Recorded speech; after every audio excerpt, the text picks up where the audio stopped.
So listen, if right now it's insulting to boxing that Golden Boy is talking about Canelo fighting Jaime Munguia. Did you watch Jaime Munguia's last fight? Yeah, I mean, Demetrius Andrade is one of the most avoided super middleweights in boxing today.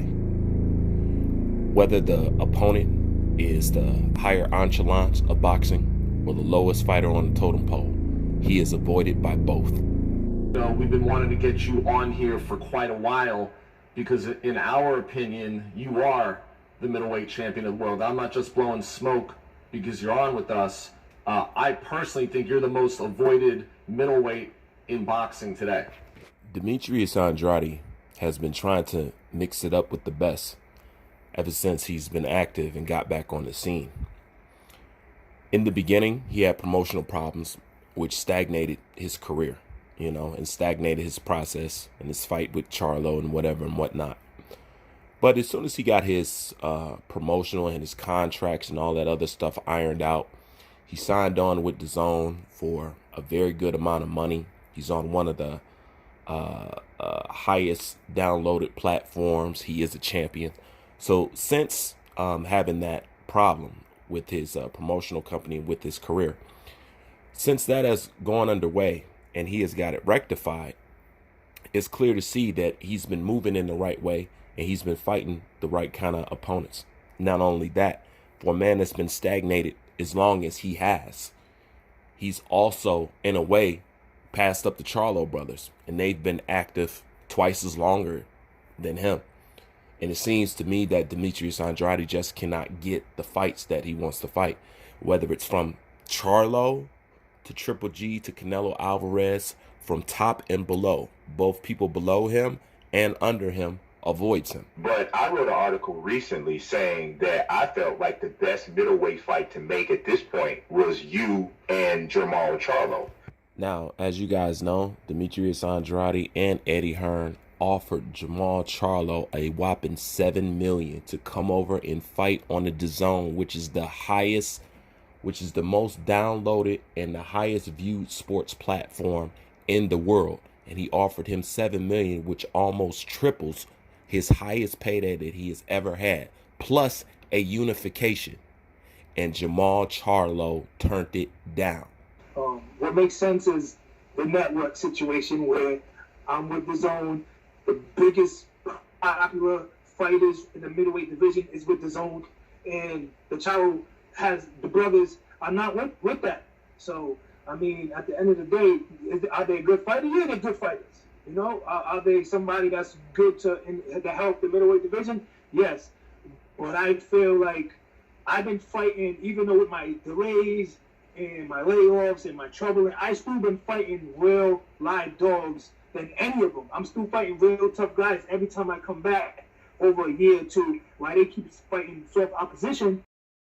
Not to add to the fact that Demetrius Andrade simply fights better competition. There was no reason for Jermall Charlo not to take this opportunity. It offers unification. It offers to perform on a bigger platform so you get more exposure, and it offers you the highest payday that you ever seen in your life, plus a credible opponent on your resume.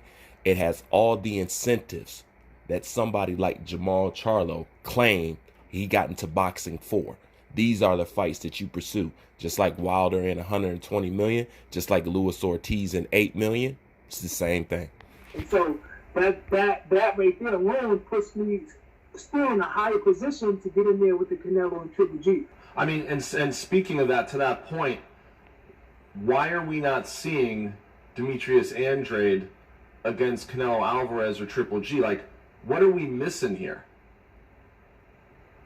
Like I have, kind of try to explain, like the promotional situation. Sometimes in this game nowadays, it's not all about the talent. It's about the machine behind the talent, helping the talent be seen in the public and moving them the right way. And Oscar De La Hoya did that with putting the right guys in front of him at the right time. Like the Sugar Ray Mosley at 40 years old.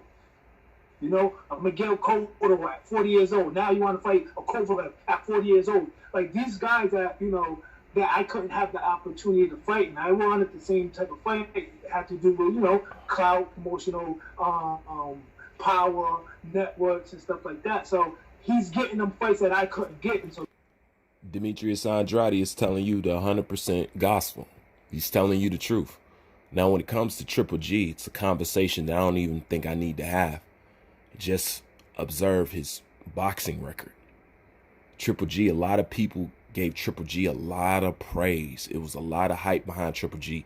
Triple G did not have to deliver or prove any of the compliments or accolades that he got. It's true. He did not have to prove it. And if he did have to prove it, against who?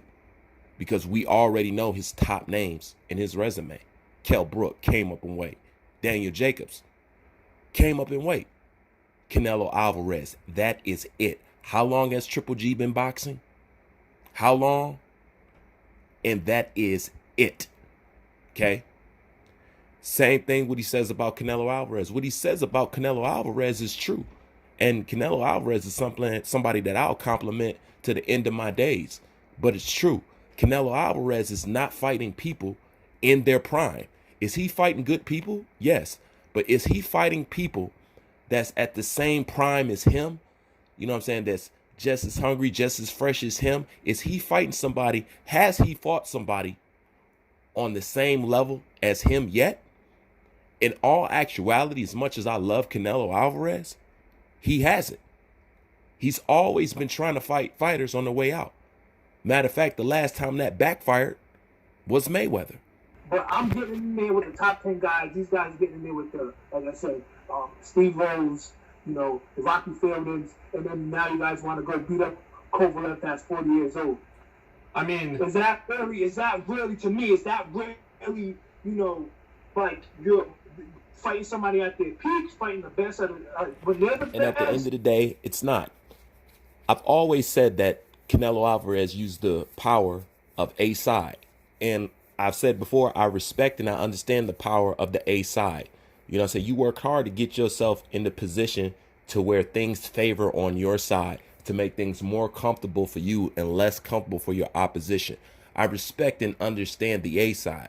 However, I cannot negate the fact that when I analyze thoroughly at looking at what Canelo Alvarez has done, has he fought prime lions just like him? I can't give him that credit, because he has the opportunity to fight prime lions and he does not do it. Just look in the beginning. He has the opportunity to fight prime lions and he just does not do it. You know what I'm saying? He chooses to pick the Jaime Munguias if he can, or he'll choose to pick the Caleb Plants if he can, and stuff like this. See, Demetrius Andrade holds a belt for Canelo Alvarez to unify with at the time where Canelo Alvarez would be undisputed. You have to understand the undisputed title is something that is not easily gained, and it's very significant in history. Once you become undisputed, you're a notch above just being a champion. Undisputed is a special, significant category that not everybody obtains and achieves. So it's very great to have this on your belt. He had that opportunity with a fighter named Demetrius Andrade, okay, who had a belt, you know what I'm saying, who was on a credible platform. You two share the same platform. It would have been a good fight.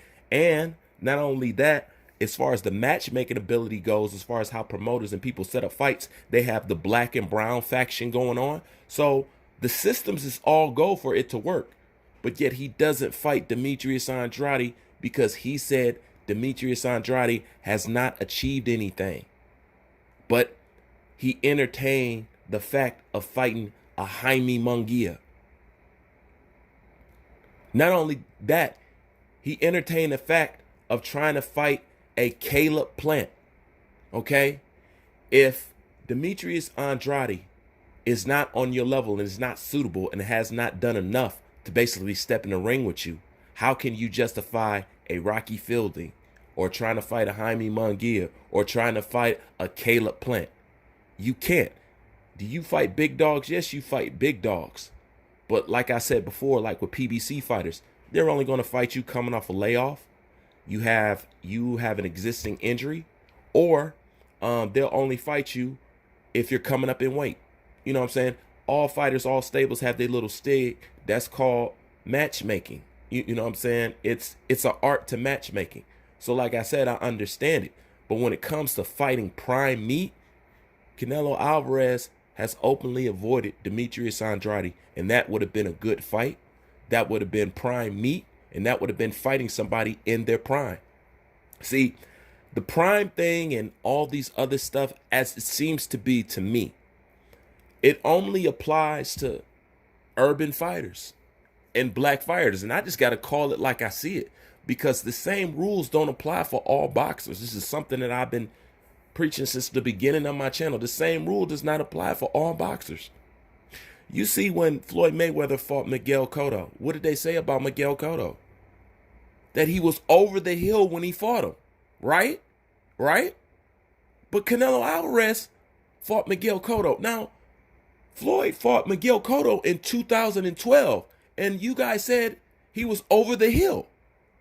Canelo Alvarez fights Miguel Cotto in 2015, and it's a credible win.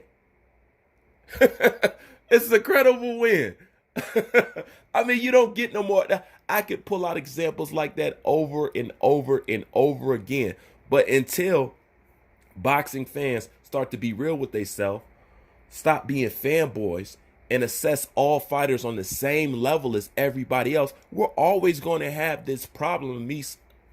At least when it comes to the consumers of boxing, we're always going to have this problem in boxing, because the majority of people that watch boxing is, number one, casuals, number two, into boxing for their own selfish reasons, and they don't tell the truth. You know what I'm saying? The reason why people will love me one day and hate me the next is because I'm consistent. You know what I'm saying? It's actually a problem if you turn on my channel and you agree with every fucking video that I make. That's a problem.